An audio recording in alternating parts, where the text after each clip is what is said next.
नमस्कार. मालिकेच्या आजच्या भागामध्ये आपल्याला पाहायला मिळणार आहे की अक्षय रमाला आणि सीमाला दोघांनाही मंदिरात पकडते. त्यावेळेस रमा इकडे म्हणत असते की मला कळत नाही आहे, तुम्ही आत्ता मंदिरात चालला आहात ना? मग तुमच्या केसात ही फुलं कसली आहेत?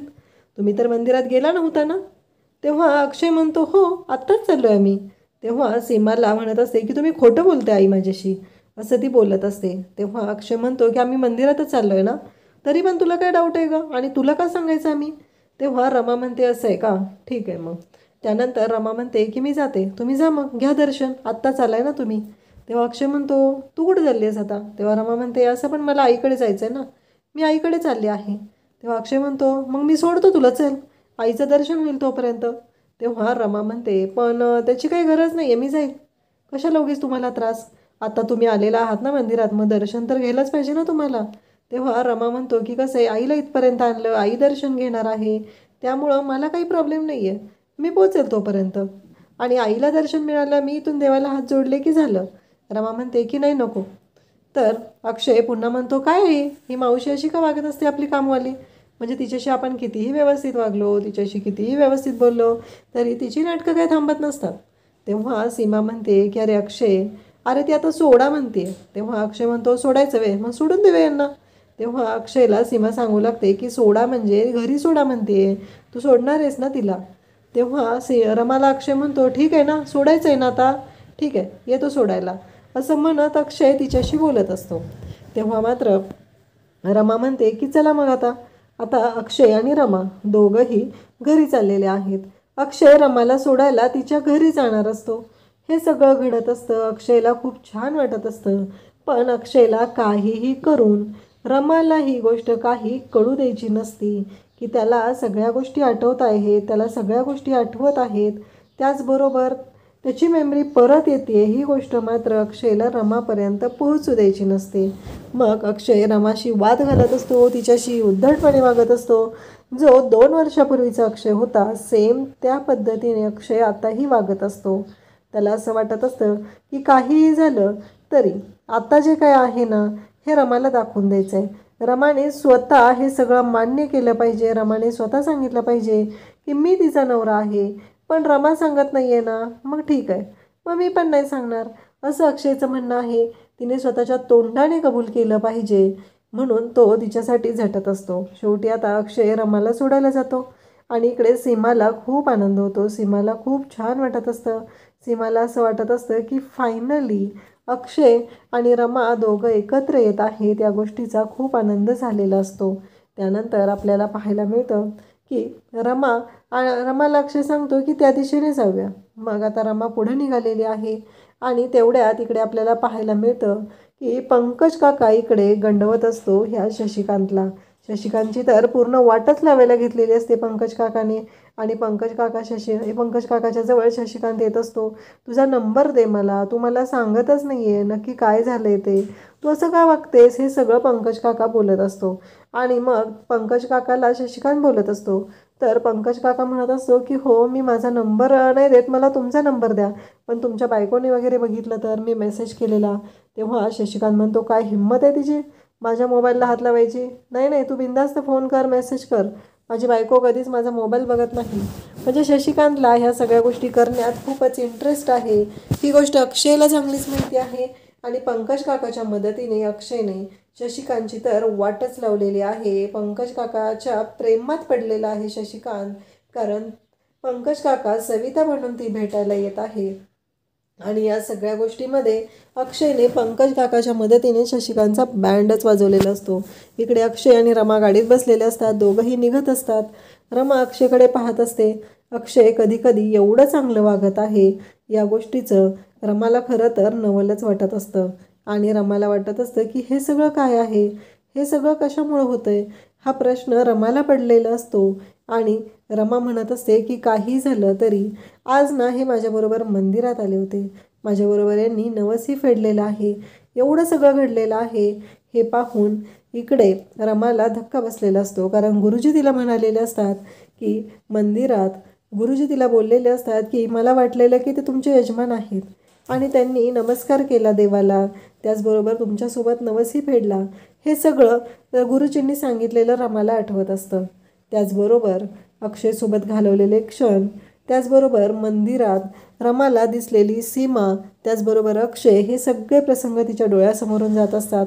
अक्षय मग गाणी लावायला लागतो आणि त्याने गाणं लावलेलं असतं ते ऐकून तर धक्काच बसलेला असतो. कारण रमा जे बोलत असते, रमाचं जे म्हणणं असतं, त्यानुसार अक्षय आणि रमा दोघंही खरंच खूपच खुश असतात. रमा आणि अक्षय दोघं मिळून चाललेले असतात. हे सगळं जेव्हा घडत असतं तेव्हा मात्र आपल्याला पाहायला मिळतं अक्षय रमाकडे पाहत असतो. त्याला खूप छान वाटत असतं. फायनली रमा गाडीत बसलेली आहे. ते दोघंजण आता ड्राईव्ह करत आहेत. रमाला सोबत घेऊन तो निघालेला आहे. या सगळ्या गोष्टी घडत असतात. पण कुठंतरी अक्षयला पण वाटत असतं की नाही, काहीतरी वेगळं आहे आणि रमाच्या बाबतीत काहीतरी चुकीचं घडतंय याची जाणीव अक्षयला होत असते. कारण रमाबरोबर आपण एवढं आनंदात आहोत आणि त्याचबरोबर गाणं लागलेलं असतं. रमा रडत असते.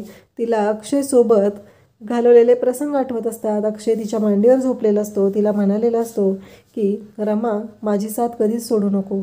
तेव्हा रमा म्हणालेली असते की हो, मी तुमची साथ कधीच सोडणार नाही. हे सगळं रमा बोललेली असते आणि हे अक्षयला आठवत असतं. त्याचबरोबर अक्षयला खूप छान वाटत असतं.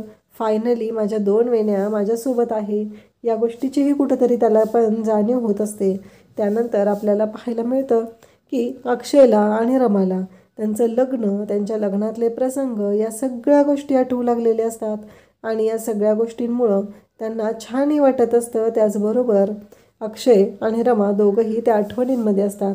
रमाला अक्षयसोबत झालेलं लग्न, घेतलेल्या सप्तपदी, त्याचबरोबर अक्षयने रमाच्या घातलेल्या 2 वेण्या, त्यानंतर रमाला हे आठवत असतं की तिने अक्षयसाठी बनवलेले पदार्थ, त्याचबरोबर अक्षयसाठी ज्या ज्या गोष्टी तिनं केलेल्या आहेत ते सगळं तिला आठवत असतं.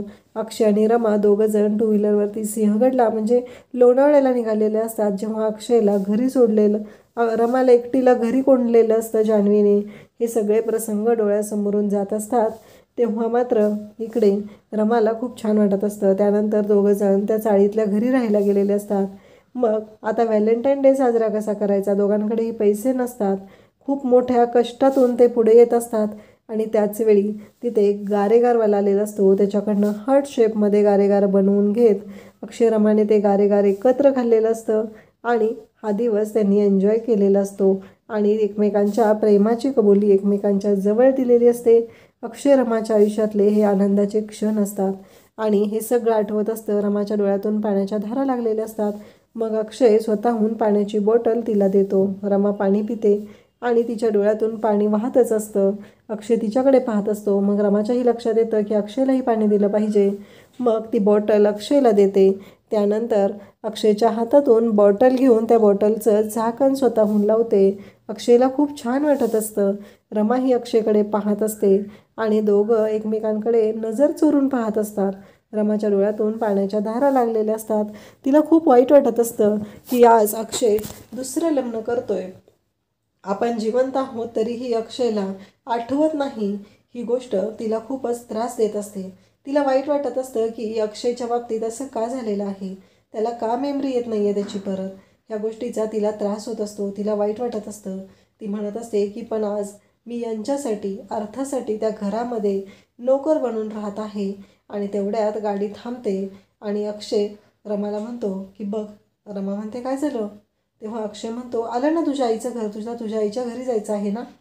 तेव्हा रमा पाहते तर तिला धक्का बसतो. खरंच म्हणजे कधी आपण आईच्या घराच्या जवळ पोचलो या आठवणींमध्ये, या विचारांमध्ये, हेच तिला कळलेलं नसतं. त्यानंतर आपल्याला पाहायला मिळतं की रमा ही अक्षयकडे पाहत असते आणि अक्षय लगेचच तिचा तो सीट बेल्ट काढून देतो. रमा म्हणते पण तुम्ही कसं काढलं, अगदी सवयीच असल्यासारखं. अक्षय म्हणतो आता तुला लावता येत नाही हे मला कळलं होतं, म्हणजे काढता पण येणार नाही हे माहिती आहे. तर रमाला धक्का बसतो, म्हणजे अक्षयला कसं माहिती की मला बेल्ट काढता येत नाही ते. त्यावेळेस रमा अक्षयला म्हणते तुम्हाला कसं माहिती. अक्षय म्हणतो साधी गोष्ट आहे ना, तू कधी गाडीत बसलेली असणार आहे का. अक्षय सारवासारव करू लागतो आणि त्यानंतर आपल्याला पाहायला मिळतं की अक्षय हे सर्व बोलत असतो. त्याचबरोबर अक्षयच्या डोक्यात विचार चालू असतात की रमा कधी ॲक्सेप्ट करते. याच गोष्टीसाठी तो विचार करत असतो. त्याला असं वाटत असतं की आज ना उद्या रमाने ही गोष्ट मान्य केली पाहिजे की ती अक्षय मुकदमची बायको आहे. आणि एकदा का रमाने स्वतः आवाज उठवला की मग मी मात्र माघार घेणार नाही. मग मी रमाच्या पाठीशी, आत्ता पण तिच्या पाठीशी खंबीरपणे उभाच आहे, त्याबद्दल काही डाऊट नाही. पण आत्ता रमा ती गोष्ट मान्य करत नाही आहे. माझ्या काळजीने विचारत राहते. आता रमा पुन्हा अक्षयच्या गाडीजवळ येते, काचेच्या जवळ येते आणि अक्षयला म्हणते थँक्यू. ती जात असते आणि अक्षयने काच लावलेली असते. रमा तिची ओढणी ओढत असते आणि रमाला वाटतं की तिची ओढणी अक्षयने पकडलेली आहे, म्हणून तिने मागे फिरून पाहते. पण गाडीच्या विंडोच्या ग्लासमध्ये ती ओढणी तिची अडकलेली असते. अक्षयचं लक्ष जातं आणि अक्षय मग तिची ओढणी तिथून काढून देतो. मग रमा ताईच्या घरी जाते. पण तिला कुठे माहिती असतं की ताईच्या घरी एक मोठा बॉम्ब पडलेला आहे. तो म्हणजे तो सनी येऊन तिथं ऑलरेडी थांबलेला आहे. आणि त्याचवेळी तो मस्त तिथं जेवत बसलेला असतो की मामी जेवण खूप छान झालं आहे, मंगलमावशी जेवण खूप छान झालेलं आहे आणि एवढं सगळं त्याचं चाललेलं असतं. तो पाहुणचार घेत बसलेला असतो. आणि त्यानंतर आपल्याला पाहायला मिळतं की अक्षय आता रमाला सोडून गेलेला आहे. रमा घरी येते आणि सनीला तिथं पाहते. तेव्हा लगेचच मंगलमावशी म्हणते अगं कावेरी कोण आले बघ. आणि रमा अचानकच घरी आलेली असते. हे पाहून यांना सगळ्यांना धक्का बसलेला असतो की हे सगळं कसं शक्य आहे. काहीही झालं तरी आता रमा जर घरी आलेली आहे आणि हा सनी तिथं जेवत बसलाय म्हणून रमाची तळपायाच्या मस्तकात जाते.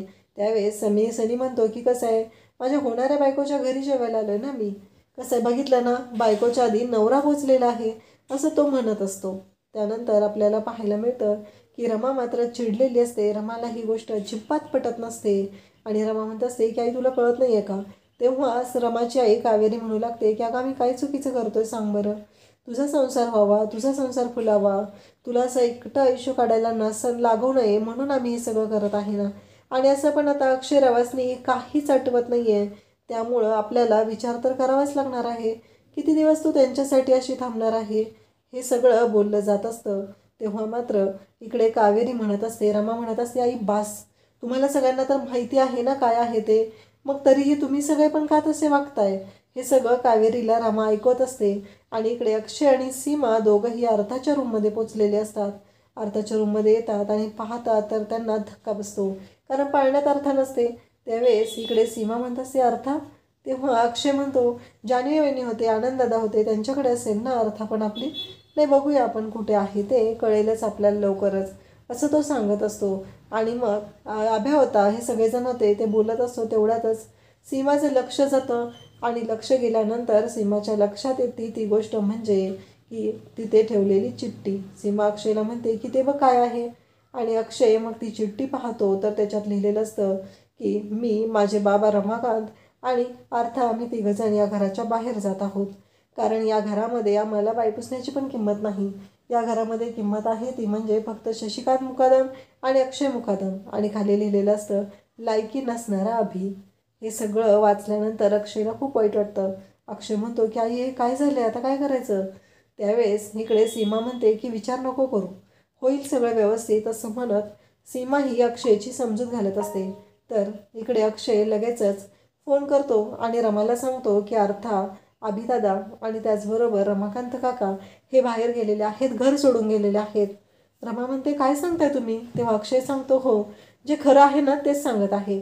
अक्षय रमाला हे बोलतो आणि फोन ठेवतो. इकडे लगेचच रमा बाहेर पडलेली असते.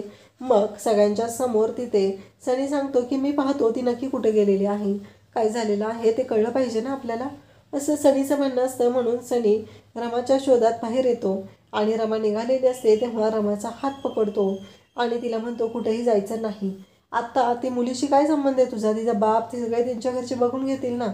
तेव्हा रमा म्हणते तुम्ही प्लीज याच्यामध्ये पडू नका, कारण मी तिला जन्मल्यापासून सांभाळलेलं आहे, मला माहिती आहे तिच्याशी माझा काय संबंध आहे, काय नातं आहे ते, पण प्लीज तुम्ही मध्ये पडू नका, असं सांगत असतो. त्यानंतर इकडे आपल्याला पाहायला मिळतं की सनी मात्र ऐकायला तयार नसतो. तो रमाचा हात खेचत असतो तरीही रमा रिक्षा पकडते आणि तिथून जाते. त्यानंतर आपल्याला पाहायला मिळतं की जान्हवी आणि आनंदी खाली आलेले असतात. अक्षय त्यांना म्हणत असतो की तुम्ही काय करत होता, तुम्ही घरात होता ना. नाही तुम्हाला तुमचं पडलेलंच नाही आहे, तुम्ही तुमच्याच दुनियेत असता ना. त्यामुळं तुम्हाला काही फरकच नाही पडत आहे. बाकीच्या लोकांचं काय होतं आहे काय नाही होतं आहे तुम्हाला काही फरक पडत नाही त्याच्यामुळं. तेव्हा जान्हवी म्हणते की अक्षय बास, एवढं सगळं ॲरोगंटली बोलायची काही गरज नाही आहे. तू माझ्या बाबतीत असं काही बोलू शकत नाही, एवढं लक्षात ठेव. त्यानंतर आपल्याला पाहायला मिळतं की इकडे सीमा म्हणत असते, अरे शांत व्हा तुम्ही, आता अर्था हे सगळेजण कुठे गेलेत ना ते आपल्याला शोधायचं आहे आधी, असं म्हणत सीमा शांतच करत असते. आणि त्यानंतर उद्याच्या भागात आपल्याला पाहायला मिळणार आहे की रमा रूममध्ये आहे आणि त्याच वेळी सनी तिथं आलेला आहे. सनीने दरवाजा बंद केलेला असतो. रमा म्हणते की प्लीज तुम्ही हे करू शकत नाही, मी खूप जोरात किंचाळणार आहे.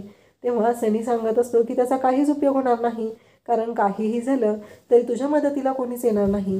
आणि इकडे अक्षयशी रमा बोलत असते. अक्षयला म्हणत असते की मला माहिती आहे रमाकांत काका आणि अभिदादा कुठे गेले असतील, असं ती सांगत असते. तेवढ्यात तिथे सनी आलेला असतो आणि ते बोलणं अक्षय ऐकत असतो. रमा म्हणत असते मी जोरात किंचाळणार आहे, तर सनी म्हणत असतो की असं पण आपलं मंगलम टंबलम होणार आहे ना, तर आपण आता मिनी हनीमून उरकून टाकूया. रमा म्हणत असते की तुम्ही पुढे येऊ नका. आणि हे सगळं बोलणं अक्षयने आता ऐकलेलं आहे आणि अक्षय वाऱ्याच्या वेगाने धावत रमाची इज्जत वाचवण्यासाठी पोहोचलेला आहे.